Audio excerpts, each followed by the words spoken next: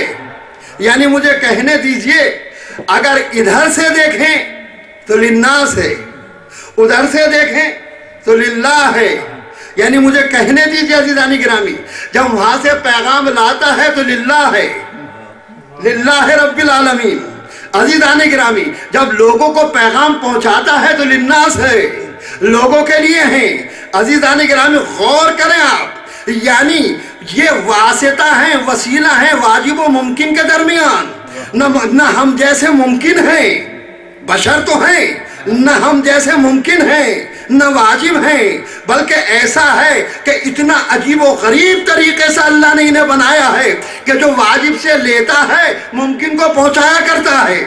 تو سمجھنا پڑے گا کہ آپ اس پہلو سے بھی نبی کو سمجھے، اس پہلو سے بھی نبی کو سمجھے. اگر کسی ایک پہلو میں غلطی ہو گئی تو دھوکہ کھائیے گا. جنہوں نے اس پہلو کو نہیں سمجھا کہہ دیا رسول ہمارا جیسا. توجہ چاہتا ہوں، جنہوں نے ادھر سے نہیں سمجھا کہہ دیا ہمارا جیسا.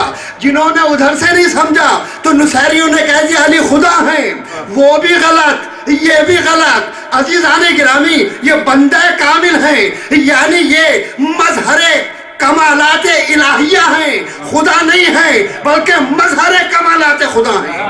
صلی علی محمد و آل محمد. عزیزان گرامی یہ باریک راستہ ہے محبت کا بھی، اس میں بہت پھوک پھوک کے قدم اٹھانے پڑیں گے. اگر اتنا سا بھی اشتباہ کر دیا تو ساری محنت برباد ہو گئی. ایک ایک لفظ عزیزان گرامی ایسا جو تشریح طلب ہے مگر ٹائم کم ہے، فرمائش زیادہ ہے. صلوات محمد و آل محمد.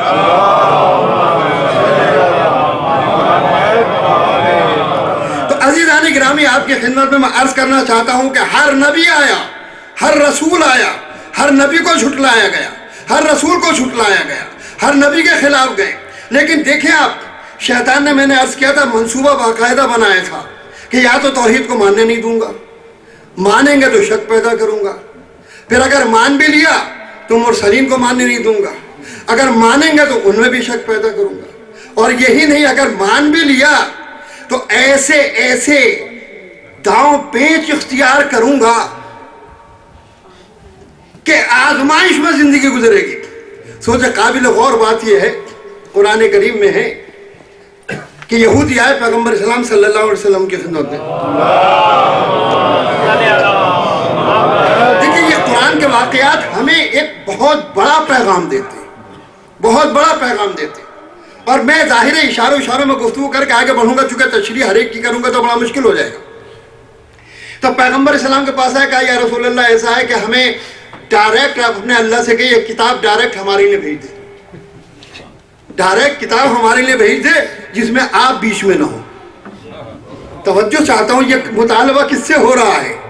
پیغمبر سے ہو رہا ہے، قرآن نازل ہو رہا ہے، وحی کا پیغام سنایا جا رہا ہے، عاشقان رسالت مسلمان ہو رہے ہیں، نور رسالت پھیل رہا ہے، رحمت چاروں طرف ہے. عزیزان گرامی یہ عزیزان گرامی چونکہ رحمت مجسم ہے لہذا رحمت کا سایہ ہر ایک کے اوپر ہے، یعنی غریب کے اوپر بھی، مالدار کے اوپر بھی، حیوان کے اوپر بھی، چرن کے اوپر بھی، مسلم کے اوپر بھی، مومن کے اوپر بھی، کافر کے اوپر بھی، منافق کے اوپر بھی. اس لیے کہ جیسے ابر رحمت کے قطرے ہوتے ہیں اور غریب کے جھوپڑے پہ بھی جاتے ہیں، امیر کے محل پہ بھی جاتے ہیں، سبزہ زار میں بھی جاتے ہیں، خارستان میں بھی جاتے ہیں، بنجر زمین میں بھی جاتے ہیں، مگر رحمت کے قطرے ایک منبع، ایک ماخذ، لیکن ہر جگہ تاثیر الگ الگ. چمن میں پہنچے پھول کھل گئے، خارستان میں پہنچے کانٹے اگنے لگے. عزیزان گرامی اب بنجر زمین میں پہنچے کچھ نہیں پیدا ہوا، زرخیز زمین میں فصلیں لے لہانے لگیں. دہنے مار میں پہنچے تو زہر بن گئے، دہرے سیپ میں پہنچے تو گوہر بن گئے. توجہ چاہوں گا، قطرے ایک ہیں، ظرف بدلا تو تاثیر بدل گئی. صلوات محمد و آل محمد. تو رحمت کی بارشیں ہو رہی ہیں. اب یہ آ کے فرمائش کر رہے ہیں، یہودی قوم آ کے کہہ رہی ہے کہ ہمیں ڈائریکٹ ایک کتاب چاہیے الگ سے جس میں بیچ میں آپ واسطہ نہ.